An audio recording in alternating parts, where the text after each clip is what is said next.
আজি ৰাতিপুৱা সোনকালে উঠি ঘৰটো মুচি ল'লোঁ কাৰণ আজি এটা অনুষ্ঠান মানে নহয় অকণমান আয়োজন জন্মদিনৰ বাবে মানুহজনৰ।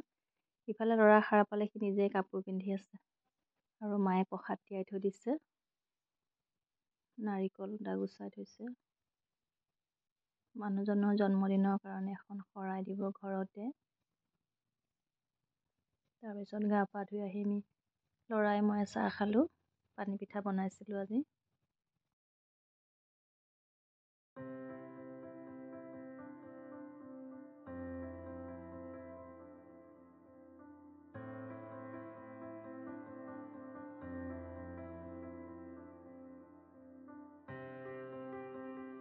হেল্ল' এভৰিৱান, ভালনে আপোনালোকৰ? আশা কৰোঁ নিশ্চয় ভাল। আজি মই মোৰ আন এটা ভিডিঅ'লৈ স্বাগতম জনাইছোঁ। এইফালে মই ল'ৰাক পঢ়াই আছোঁ, চাহ পানী খাই আহি। তাক পঢ়াইহে মই আনবোৰ কাম কৰিবলৈ লওঁ ৰাতিপুৱা সময়ত।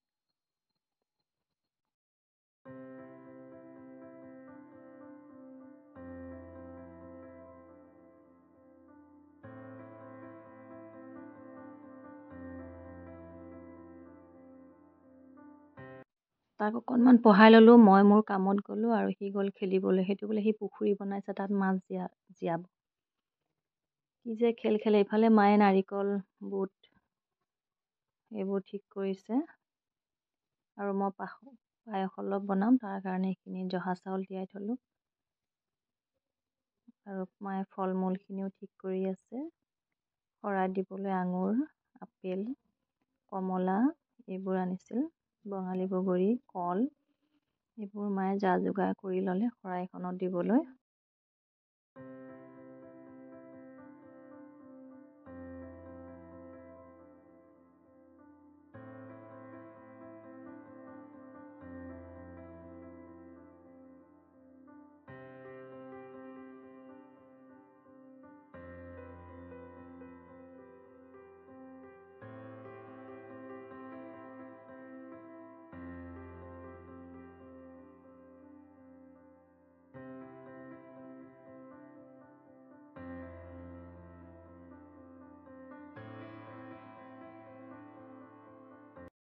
ল'ৰাৰ যে কিমান আনন্দ, আজি দেউতাকৰ বাৰ্থডে, কেক আনিব, কেক কাটিব, সেইবিলাক সি আইতাকক কৈ আছে।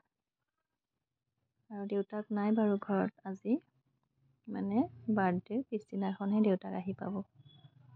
আৰু সন্ধিয়ালৈ মায়ে ধূপ চাকি জ্বলাই শৰাইভাগ আগবঢ়ালে ভগৱানৰ আগত, আৰু আমিও সেৱা কৰিলোঁ। মানুহজনৰ অনাগত দিনবোৰ যাতে ভালে কুশলে যায়, আৰু ল'ৰাকো সেৱা কৰিব দিলোঁ। ইফালে মোৰ পায়সখিনি হ'লেই বাৰু।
আৰু মায়ে শৰাইভাগ ভাঙিলে, প্ৰসাদ ভগালে।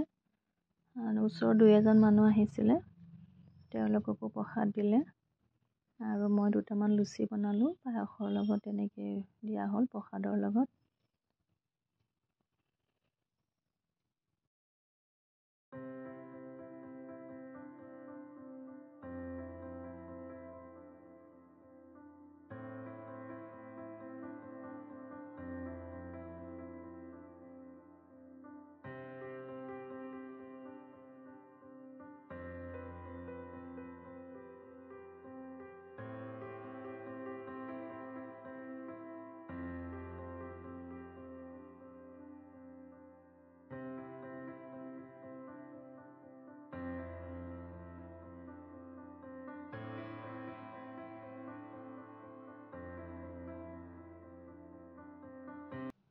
ল'ৰা এফালে আইতাকক কৈ আছে, আইতা তুমি কেক এটা বনোৱা ঘৰতে, দেউতা আহিলে আমি কেক কাটিম। এইখিনি অৱশ্যে ভিডিঅ' পাছদিনাখনৰ হয়। মায়ে ধুনীয়াকৈ এটা কেক বনালে ঘৰতে, মানে আটাৰ কেক বনালে। আৰু দেউতাক অহালৈ সি সেইটো ছাৰপ্ৰাইজ দিব বোলে, ৰাতি মানে আহি পায় দেউতা। আৰু চাওকচোন কেনেকৈ ছাৰপ্ৰাইজ দিলে। আৰু আজিলৈ আহিছোঁ, আকৌ আহিম এটা নতুন ভিডিঅ' লৈ আপোনালোকৰ মাজলৈ। মোৰ চেনেলটো ভিডিঅ'বোৰ যদি আপোনালোকে চাই ভাল পায়, লাইক কৰিব, কমেণ্ট কৰিব, চেনেলটো ছাবস্ক্ৰাইব কৰিব। আৰু লগতে যিসকলে ছাবস্ক্ৰাইব কৰিছে তেওঁলোককো বহুত বহুত ধন্যবাদ।